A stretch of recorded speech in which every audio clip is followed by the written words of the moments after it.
Abin da ya fi ba mutane mamaki a cikin harkokina baki ɗaya shine yadda nake yin kiɗa da hannu ɗaya.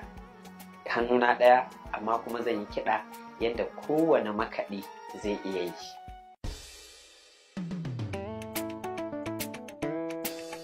Sunana Abubakar Sa'id, amma dai kowa ya fi sani na da Abu Soho. Kuma tarihi na ni haifaffen ɗan garin Katsina ne, kuma nan na yi rayuwata da mahaifana, kuma nan na yi karatuna. Wannan shi ne a takaice.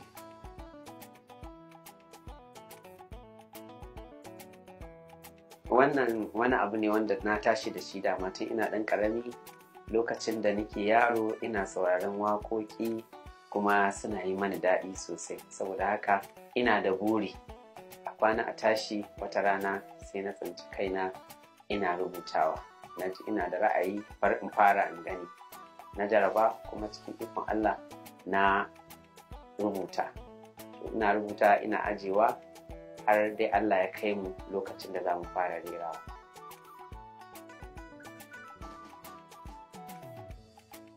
A 2003 ba zan mance ba, akwai wani makwabcinmu wanda a lokacin kowane lokaci nikan zauna kofar gida ina rerawa, ina rubutawa, ina rerawa. To idan ya zo muna zaunawa da shi mai fira wani lokaci ai wasa ai dariya har dai ya fahimci cewa waka ce nake rubutawa. Saboda haka ya ce idan bikin shi ya tashi zan yi mashi waka. To da Allah ya kawo lokacin bikin kuma sai ya ce to ya za a yi, wani hanyoyi ake bi. Lokacin ni ma ban san hanyoyin da ake bi ba, amma muka yi bincike muka san inda ake rera waka. Muka zo muka tafi da ni da shi, ya biya kuɗin aikin baki ɗaya, na je na rera mashi waka. To wannan shine yadda na fara rera waka. Kai gaskiya wannan tambayi tana da nauyi. Ai tafiye da nisa, an daɗe sosai gaskiya ba zan iya kiyasi ba.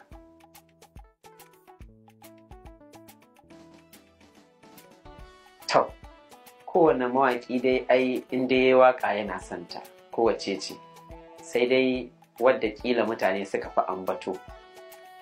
Ni dai kowace waƙa bakandamiyata ce, amma dai akwai wadda jama'a suka fi ambato wadda suke kiranta a matsayin bakandamiyata. Ita ce wata waƙa da ne cikin wani fim, ana kiran fim ɗin Zubaida. Ita waƙa ana takenta kamannin ki da nawa sun yi iri ɗaya, wayya haka ne masoyi da masoyi sun rike ƙauna, wayya take ne. Da ganga da mahauci ba su da sabo, kamar Sani da Salisu ne da Gambo. Da na zo a gare ki tashi ki tarbo, maracin soyayya zani da sakan dutse haka ne.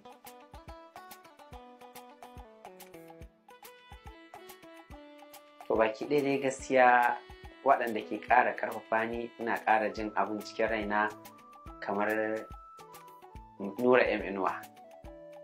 Waƙar shi tana ƙara mani ƙaimi sosai. Ina gane basira ta mawaƙi, kuma ina samun nima ina ganin gara in ƙara jajircewa sosai da sosai domin basirar mu mata mu ta fito sosai.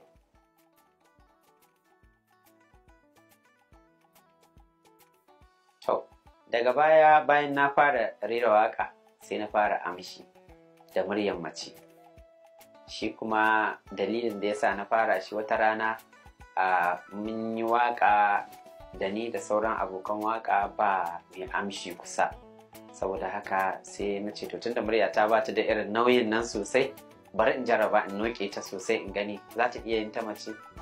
To kuma da na yi sai aka yi nasara, sai ta yi sosai, kusan ma ba a iya bambancewa da macen. Saboda haka aka taɓa aka yi dariya, aka yi nishaɗi dai, aka ce to wannan yayi. Saboda haka daga lokacin duk lokacin da ba a mace sai in ɗora amshi, sai yayi kamar irin na mace sosai. Daga baya ma dai aka dawo ba ma a kiran matan a wancan lokacin ni ake sanyawa in anshi saboda muryata ta fi gogewa da anshi sosai. To gaskiya na daɗe ina anshi sosai, na kai akalla shekara kusan 15 ina anshi.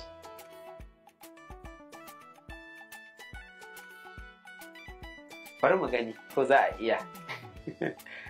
Bari mu ɗauki inda masoya ne, kaga rawar ta masoya ce, shirin na masoya ne, al'amarin na masoya ne.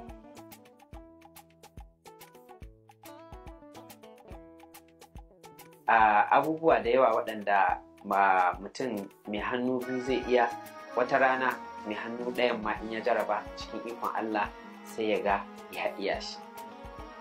Abin da ya fi ba mutane mamaki a cikin harkokina baki ɗaya shine yadda nake yin kiɗa da hannu ɗaya. Hannuna ɗaya amma kuma zan yi kiɗa yadda kowane makaɗi zai iya yi.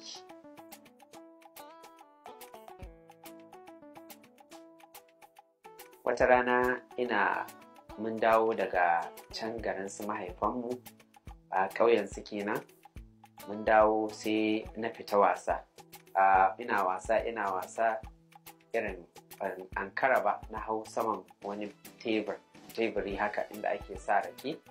To daga nan wurin ina wasa, ina kwance, ina mulgide ne ya sai na faɗo. To faɗuwa da nai shine sai hannuna ya kare. Allah kuma ya nufa hannun ba zai ɗoru ba. Daga nan aka je aka yi ɗori, sai ɗorin bai yi yadda ake so ba, har dai Allah ya sa sai dai aka yanke hannu.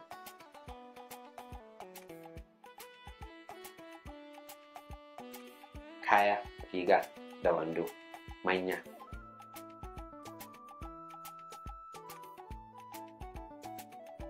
Babban burina a rayuwa shine mu cika da imani kuma da rufin asirinmu na duniya da lahira.